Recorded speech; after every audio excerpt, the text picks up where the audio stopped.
Oh, fuck. I just felt like I watched an omnibus edition of Formula One.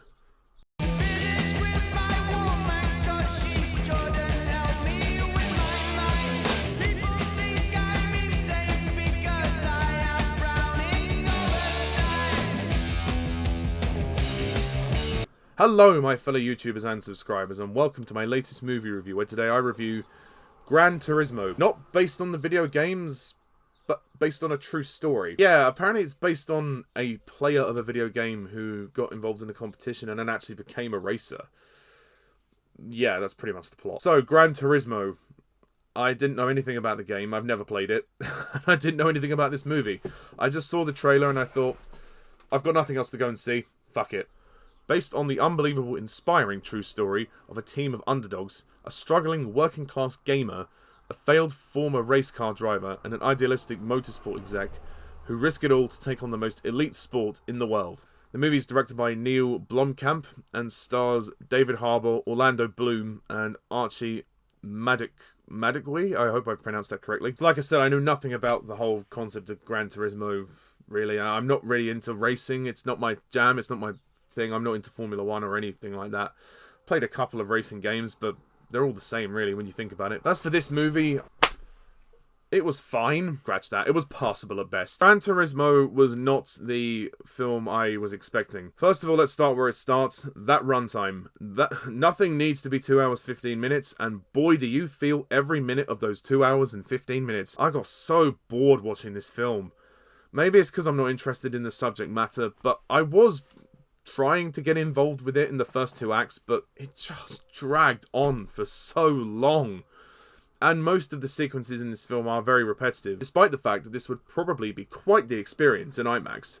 I was not entertained by any of the racing sequences whatsoever. Whilst they visually look great, they're all the same. This movie is just very repetitive. It's just race sequence after race sequence after race sequence. The story tries to be emotive and it tries to be sentimental, and I appreciate the fact that they're trying to tell a decent story, but there's only so much they can do when you're talking about a racer.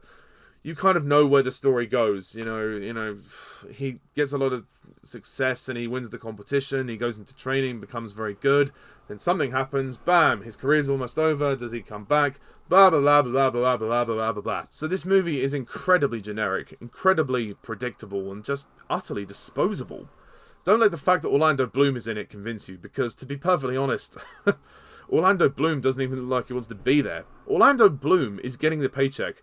I mean, I'm surprised that Orlando Bloom is actually getting on in years. You know, he's aging quite a lot now. But this movie was just so boring. I didn't hate it. It was all right. Like I could enjoy some of the acting, and I think that some of the drama of the film works, and visually it is a good looking film for one thing, and it's well directed, but the story is just it's nothing we haven't seen before, and despite the fact that this is based on a true story, I just don't care. I'm sorry, I just don't care.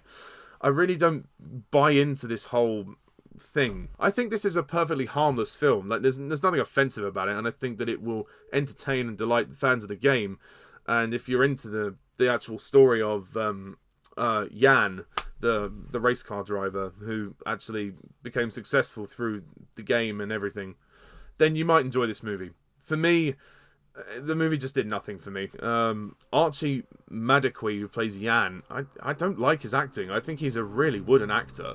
And they tried to force this romantic connection with him and his girlfriend, Audrey, I think her name is, like, halfway through the film. She appears in, like, 2 scenes, and you know, the first scene they're flirting and chatting each other up, and then halfway through the film she comes back, and then they go on this big long trip to Tokyo where they actually finally become boyfriend and girlfriend, and you just don't care about any of that. And David Harbour is Jack. He's probably the best in the cast, but again, there's just not much going on in this film.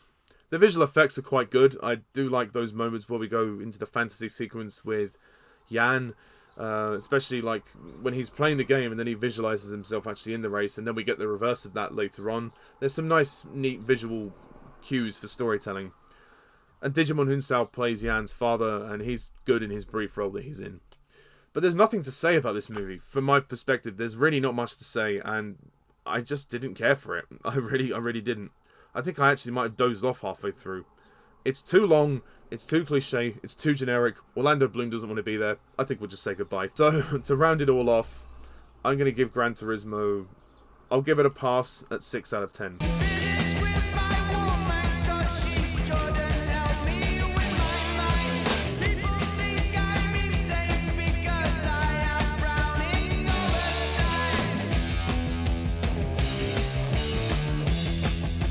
I give it a pass. A marginal pass.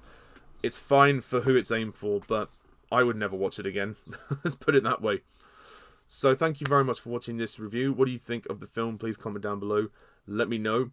And stay tuned for more reviews to come in the future. So until next time, I'm Pajak's Perspective. See ya. Bye for now.